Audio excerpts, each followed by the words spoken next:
Does the launch of the PS5 Pro spell the end of Xbox? How's it going, y'all? I'm Ray, and this is my channel, Xbox Ready, where we get together and talk Xbox stuff, the latest news, rumors, pretty much anything I want to talk about, as long as it's about Xbox in some way. Now, hold up, Ray. You said this channel is all about Xbox stuff, yet you started out the video talking about the PS5 Pro. What's the deal? Well, unfortunately, we live in a world where whenever PlayStation does something, everyone looks to Xbox to see just how they're going to respond, and vice versa. We've been hearing rumors about the PlayStation 5 Pro for forever now, and throughout all of the rumors, the insider tips, the leaks, a large part of that discourse was, oh, well, how's Xbox going to respond to this? Are they going to put out a Series X Pro, or some sort of mid-gen refresh of their own? The chatter surrounding a possible mid-gen refresh from Microsoft got so loud that they eventually had to come out and say, no, we're not doing a mid-gen refresh. That's just not the feedback that we're getting right now. We're gonna double down on the console lineup that we have. And people in response were very critical of this decision. Oh, Xbox needs to respond. If PlayStation puts out a PS5 Pro, they're gonna leave Xbox in the dust. People are gonna migrate over to PlayStation to get the best console, the most powerful console. They have to think about when GTA 6 comes out and how a potential PS5 Pro will be the #1 way to play that game. So many people were adamant that Xbox needed some sort of mid-gen console. But no longer are we operating on rumors or leaks for the PS5 Pro. No, they have officially revealed this thing as part of an 8-minute, 9-minute long technical showcase hosted by Mark Cerny, and it's set to launch this holiday season on November 7th. And well, now that we know what exactly the PS5 Pro brings to the table, what it looks like, how much it costs, is it really PlayStation's silver bullet that's gonna lead to the domination of the console gaming industry? Now, chances are if you're watching this video, you're watching it because, well, you're an Xbox fan, you own an Xbox, and if you fall into that category and you didn't watch this video about the PS5 Pro, I'll just go ahead and summarize the key points to catch everyone up. Now, the crux of this video centered around Mark Cerny highlighting what he referred to as the Big Three, which was a larger GPU, advanced ray tracing, and AI-driven upscaling, all of which combined would provide some sort of middle ground between fidelity and performance mode. Games on the PS5 Pro theoretically will have the image sharpness and features like ray tracing that you would find in fidelity or graphics mode, combined with the higher frame rates of performance mode, which, to be honest, is, I think, a good way to start to pitch it. That seems to be generally what gamers want anyway. They want sharper graphics and 60 frames per second at least. Of course, only a few games out the gate are going to support the PS5 Pro, but the idea is that that list will grow over time. But then they got to the comparison part. Oh, this is how a game looks on a regular PS5 versus the PS5 Pro. And I will say the games running side by side at the same time. Sure, the PS5 Pro version, it looked better. Yeah, the crowd in the background of Ratchet and Clank, it looked sharper and more detailed, I guess. But is it a difference that is worth $700? And if comments on their video and just the general reaction of people on the internet are anything to go by,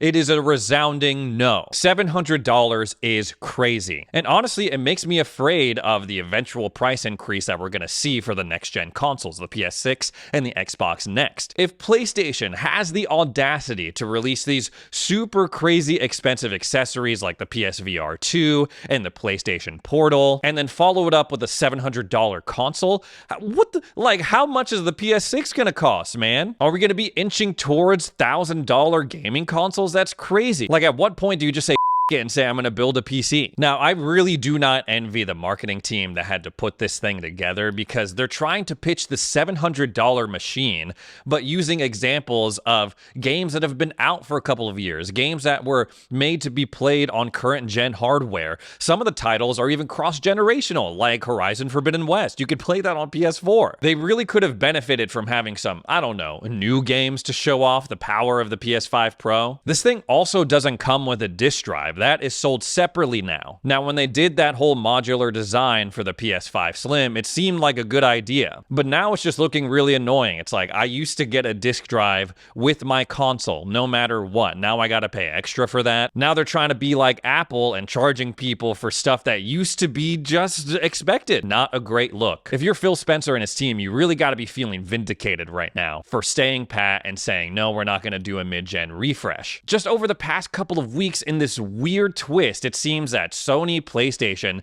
suddenly are very disconnected from what their fan base wants. In between this super expensive console and Concord and coming out and saying that they have no IP to work with. So in the end, it looks like all of this chatter of like, oh, Xbox needs a mid-gen refresh, they need an answer to the PS5 Pro. Turns out it was way blown out of proportion. I think Xbox is gonna be just fine, sticking with the consoles that they have now. And as this generation goes on and they release more of the games that we saw at the summer showcase, they can really build up some momentum going into next generation when the true technological leap is supposed to happen. Now, would it have been cool to have a fancy new Xbox that is capable of running games at a high frame rate with elements of ray tracing, better reflections, all of that? Sure. But if Microsoft came out and said, yo, guys, we got this fancy new Xbox, and for the low price of $700, you'll be able to see details on asteroids and Starfield like you never have before. No.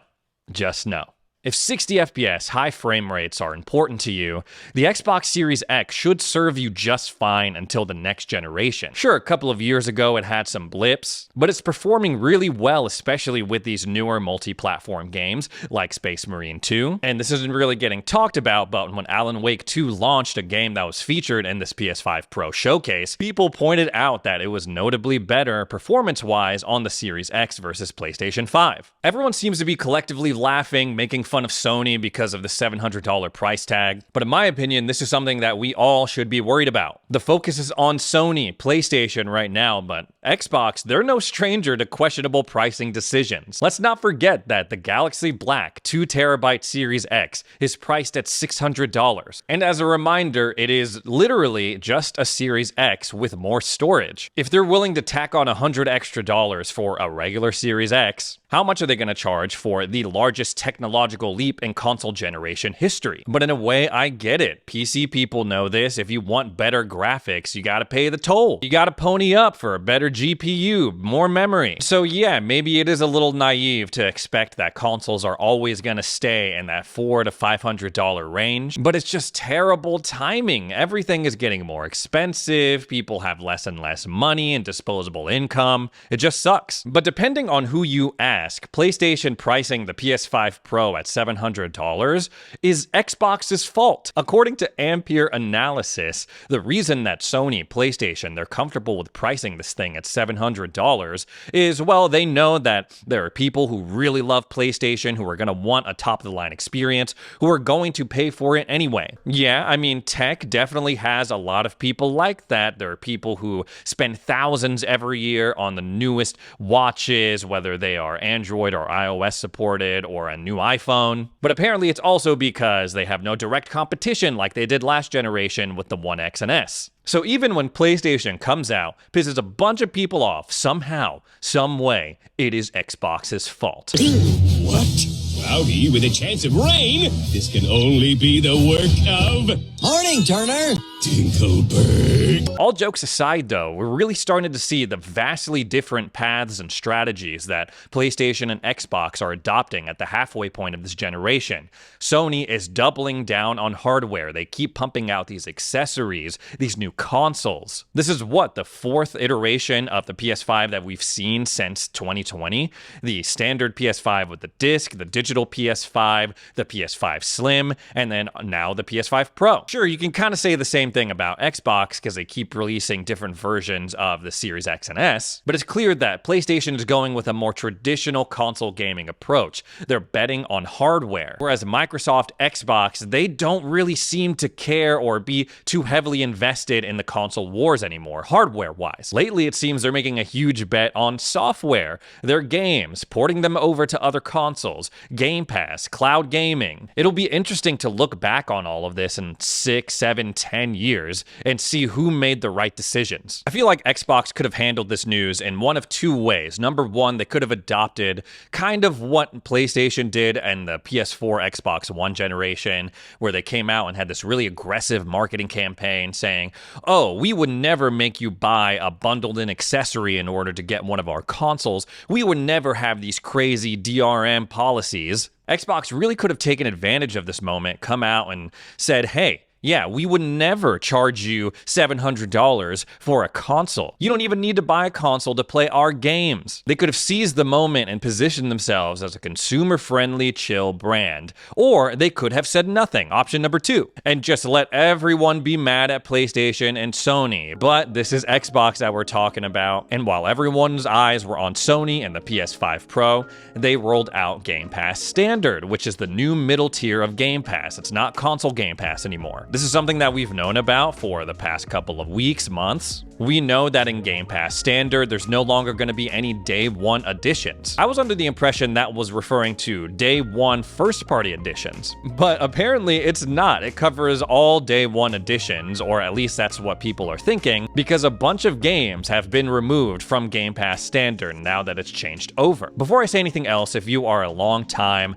console Game Pass subscriber, you are not affected by any of this. You're grandfathered in, you still have all of your same benefits, but if you canceled your subscription and you're re-upping now that it's Game Pass Standard, or you're new to Game Pass and you're going for that middle tier, you are going back to a library that doesn't have as many games. And some of it makes sense, like day one third-party editions, there's no EA Play. Yes, it kind of makes sense why they would lock the Call of Duty stuff to Game Pass Ultimate to offset that cost and drive more people to that upper tier. But there are also a lot of question marks, like Starfield is, at this point, over a year old, and that was the agreed upon time for Xbox first-party stuff to make its way down from Game Pass Ultimate to the middle tier. But they went ahead and took Starfield off of Game Pass Standard too. And taking a step back and looking at this library of games, like, it's still pretty good, I guess. But if I was to recommend a tier of Game Pass to someone, I would probably not recommend this middle standard tier. I just don't see a lot of value in it. If you get Game Pass Core, you get online and you get the small library of games. If you get Game Pass Ultimate, you're willing to pay a little bit more.